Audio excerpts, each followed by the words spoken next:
Ar-Rasyidin atau Al-Khalifah Ar-Rasyidun adalah 4 orang khalifah yang dipercaya oleh umat Islam sebagai penerus kepemimpinan Nabi Muhammad SAW setelah beliau wafat. Khulafaur Rasyidin ini dapat diartikan secara harfiah sebagai para pemimpin yang mendapatkan petunjuk. 4 sahabat Rasul yang termasuk dalam Khulafaur Rasyidin adalah Abu Bakar As-Siddiq, Umar bin Khattab, Utsman bin Affan, dan Ali bin Abi Thalib.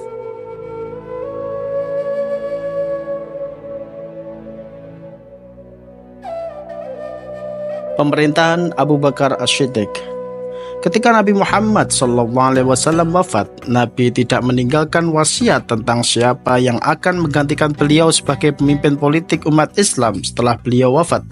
Beliau tampaknya menyerahkan persoalan tersebut pada kaum muslimin sendiri untuk menentukannya. Karena itulah tidak lama setelah beliau wafat dan jenazahnya belum dimakamkan, sejumlah tokoh muhajirin dan ansor berkumpul di balai kota Bani Sa'idah. Mereka memusyawarahkan siapa yang akan dipilih menjadi pemimpin sahabat pasca Nabi Muhammad SAW wafat. Mereka merupakan pemimpin yang dipilih langsung oleh para sahabat melalui mekanisme yaitu demokratis. Musyawarah cukup alot karena masing-masing pihak baik muhajirin maupun ansor sama-sama merasa berhak akan menjadi pemimpin umat Islam. Namun dengan semangat ukhuwah Islamiyah yang tinggi, akhirnya Abu Bakar terpilih. Rupanya semangat keagamaan Abu Bakar yang tinggi mendapat penghargaan yang tinggi dari umat Islam, sehingga masing-masing pihak menerima dan membaiatnya. Masa awal pemerintahan Abu Bakar As-Siddiq banyak diguncang oleh pemberontakan orang-orang murtad yang mengaku-ngaku menjadi nabi dan enggan membayar zakat. Karena hal inilah khalifah lebih memusatkan perhatiannya memerangi para pemberontak, maka dikirimlah pasukan untuk memerangi para pemberontak ke Yamamah. Tidak hanya itu, juga banyak orang yang keluar dari agama Islam sehingga terjadi peperangan riddah untuk menumpas orang-orang murtad. Bahkan muncul juga nabi palsu yaitu Musailamah Al-Kadzab.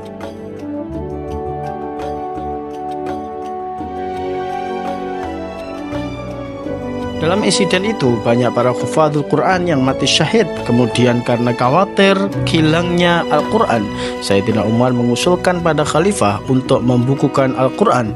Kemudian untuk merealisasikan saran tersebut, diutuslah Zaid bin Thabit untuk mengumpulkan semua tulisan Al-Quran. Pola pendidikan Khalifah Abu Bakar masih seperti Nabi, baik dari segi materi maupun lembaga pendidikannya.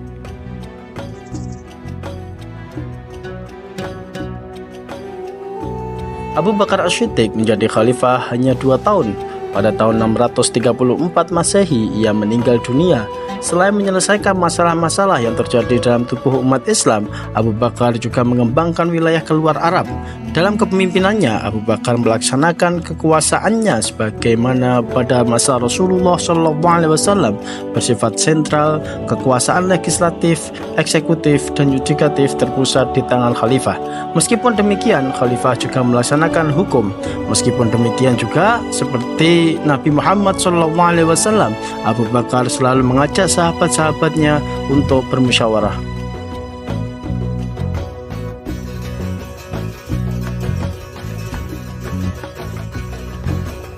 Pemerintahan selanjutnya yaitu Khalifah Umar bin Khattab. Dilahirkan 12 tahun setelah kelahiran Nabi Muhammad SAW. Ayahnya bernama Khattab dan ibunya bernama Hatmah. Perawakannya tinggi, besar, dan tegap dengan otot-otot yang menonjol dari kaki dan tangannya, jenggot yang lebat dan berwajah tampan, serta warna kulitnya coklat kemerah-merahan. Beliau dibesarkan di lingkungan Bani Adi, salah satu kaum dari suku Quraisy. Beliau merupakan khalifah kedua di dalam Islam setelah Abu Bakar As-Siddiq. Sewaktu masih terbaring sakit, Khalifah Abu Bakar secara diam-diam melakukan tinjauan pendapat terhadap tokoh-tokoh terkemuka dari kalangan para sahabat mengenai pribadi yang layak untuk menggantikannya. Pilihan selanjutnya itu adalah jatuh pada Umar bin Khattab dan ditunjuk langsung oleh Abu Bakar As-Siddiq.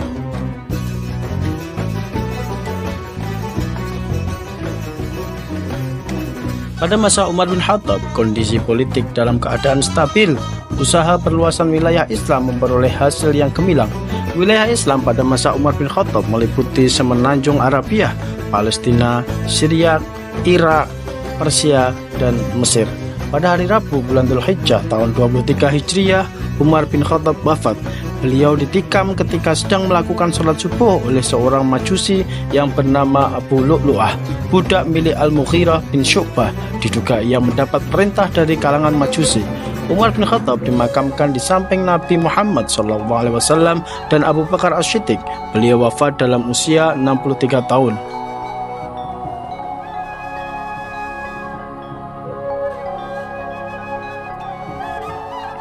Umar dikenal seorang yang pandai dalam menciptakan peraturan karena tidak hanya memperbaiki bahkan mengkaji ulang terhadap kajian kebijakan yang telah ada.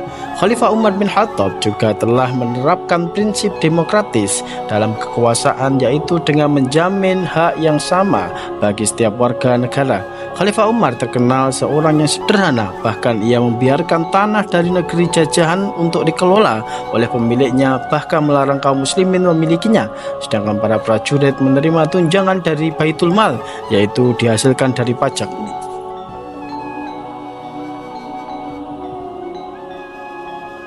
Khalifah selanjutnya adalah Utsman bin Affan. Nama lengkapnya ialah Utsman bin Affan bin Abdul As bin Umayyah dari pihak Quraisy. Ia memeluk Islam lantaran ajakan Abu Bakar dan menjadi seorang sahabat dekat Nabi. Melalui persaingan ketat dengan Ali, tim formatur yang dibentuk oleh Umar bin Khattab akhirnya memberi mandat kekhalifahan kepada Utsman bin Affan. Masa pemerintahnya adalah yang terpanjang dari semua khalifah di zaman Khulafaur Rasyidin, yaitu 12 tahun.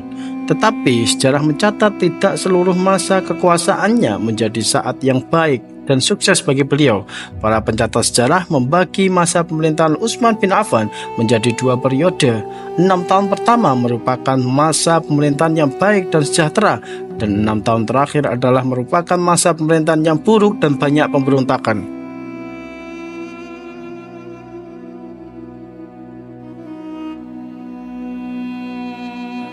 Salah satu faktor yang menyebabkan banyak rakyat kecewa terhadap kepemimpinan Utsman adalah kebijaksanaannya mengangkat keluarga dalam kedudukan tinggi. Tetapi itu pun masih belum tentu benar adanya. Semua hal tersebut hanya dugaan dari masyarakat kala itu. Adapun prestasi yang terpenting bagi Khalifah Utsman adalah menulis kembali Al-Quran yang telah ditulis pada zaman Abu Bakar, yang pada waktu itu disimpan oleh Hafsah binti Umar. Manfaat dibukukan Al-Quran pada masa Utsman adalah menyatukan kaum muslimin pada satu macam mushaf yang seragam ejaan tulisannya. Yang kedua yaitu menyatukan bacaan, kendati pun masih ada perbedaannya, namun harus tidak berlawanan dengan ejaan mushaf Utsmani. Menyatukan tertib susunan surat-surat menurut tertib urut yang kelihatan pada mushaf sekarang ini.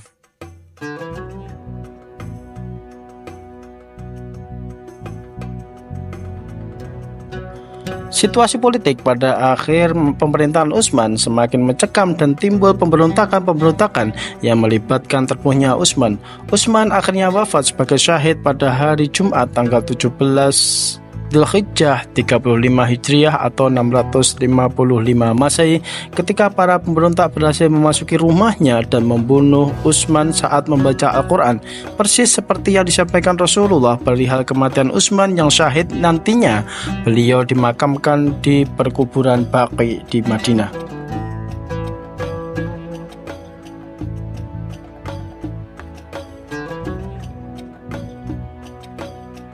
Yang terakhir yaitu Khalifah Ali bin Abi Thalib. Peristiwa pembunuhan Utsman mengakibatkan kegentingan di seluruh dunia Islam yang waktu itu sudah membentang sampai Persia dan Afrika Utara. Pemberontak yang waktu itu menguasai Madinah tidak punya pilihan lain selain Ali bin Abi Thalib menjadi khalifah. Waktu itu Ali berusaha menolak, tetapi Zubair bin Awam dan Thalhah bin Ubaidillah memaksa beliau sehingga akhirnya Ali menerima baiat mereka, menjadikan Ali satu-satunya khalifah yang dibaiat secara massal. Karena khalifah sebelumnya dipilih melalui cara yang berbeda-beda, Ali memerintah hanya 6 tahun. Selama masa pemerintahannya, ia menghadapi berbagai pergolakan. Tidak ada masa sedikit pun dalam pemerintahannya yang dikatakan stabil.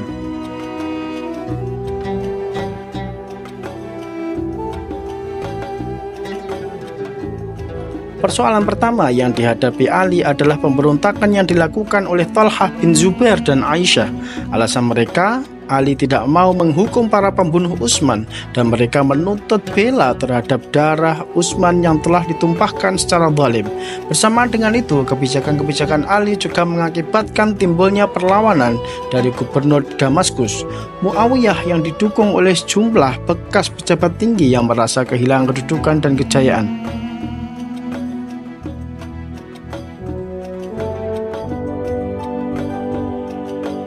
Peristiwa yang terkenal dalam masa Ali adalah terjadinya peperangan. Perang pertama yaitu Perang Jamal yang terjadi pada tahun 656 Masehi adalah konflik penting dalam sejarah Islam yang melibatkan dua kelompok muslim yang saling bertikai. Pertempuran ini terjadi di dekat kota Basrah, Irak, antara pasukan Khalifah Ali bin Abi Thalib dan pasukan yang dipimpin oleh Aisyah, Thalhah, dan Zubair. Konflik ini dipicu oleh perbedaan pandangan mengenai penuntasan pembunuhan Khalifah Utsman bin Affan. Meski awalnya dimaksudkan untuk menyelesaikan masalah secara damai, pertempuran pun pecah dan berakhir dengan kemenangan Ali. Peristiwa ini dikenal sebagai Perang Jamal karena Aisyah berada di atas unta selama pertempuran, yang menjadi simbol ikonik dari konflik ini. Adapun sahabat lain yaitu Thalhah dan Zubair itu meninggal dunia.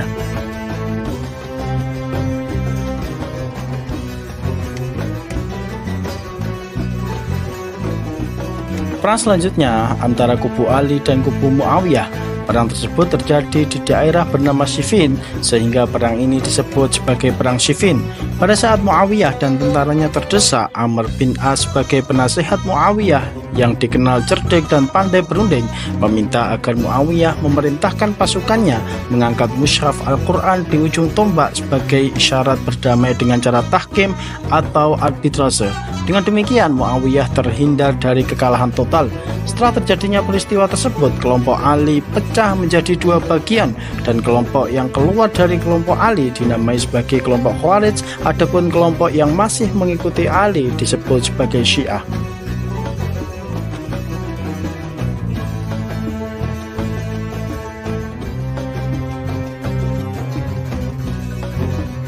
Pada 24 Januari 661 Masehi, ketika Ali sedang berjalan menuju Masjid Kufah, ia terkena hantaman pedang beracun di dahinya. Pedang tersebut yang mengenai otaknya diayunkan oleh seorang pengikut kelompok Khawarij, yaitu Abdurrahman ibnu Muljam, yang ingin membalas dendam atas kematian keluarga seorang temannya yang terbunuh di Nahrawan.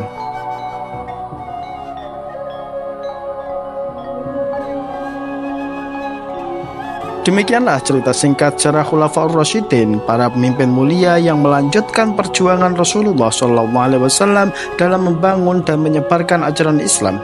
Semoga kita dapat mengambil hikmah dari perjalanan hidup mereka dan menerapkannya dalam kehidupan kita sehari-hari. Terima kasih telah menyimak cerita ini. Semoga bermanfaat dan menambah wawasan kita semua. Wassalamualaikum warahmatullahi wabarakatuh.